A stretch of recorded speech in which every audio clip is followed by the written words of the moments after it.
Hello everyone, কেমন আছো সবাই? আশা করছি সবাই খুব ভালো আছো। তো চলে এলাম নতুন একটা ব্লগ ভিডিওর সঙ্গে। তো এখন আমি বেরিয়ে পড়েছি বাড়ি থেকে, যাচ্ছি হচ্ছে আমাদের বহরমপুরে বড় ভৈরব বাবাকে দর্শন করতে। বহরমপুরে এই বড় ভৈরব বাবা কিন্তু ভীষণই জাগ্রত। আমি কিন্তু প্রথমবার যাচ্ছি বাবার কাছে, এর আগে কখনো যাওয়া হয়নি।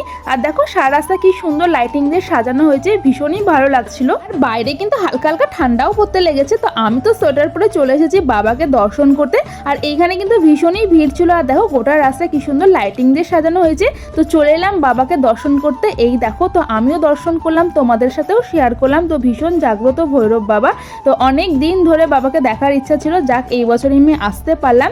আর এখানে মন্দিরের বাইরের মাঠে এখানে আরতি করা হচ্ছিল, কারণ আমরা সন্ধ্যা টাইমে গিয়েছিলাম। অনেক বছর ধরেই বাবাকে দর্শন করার ভীষণই ইচ্ছা ছিল, তবে এই বছর বাবা কাছে টানলেন বলেই আমি বাবাকে দর্শন করতে পারলাম।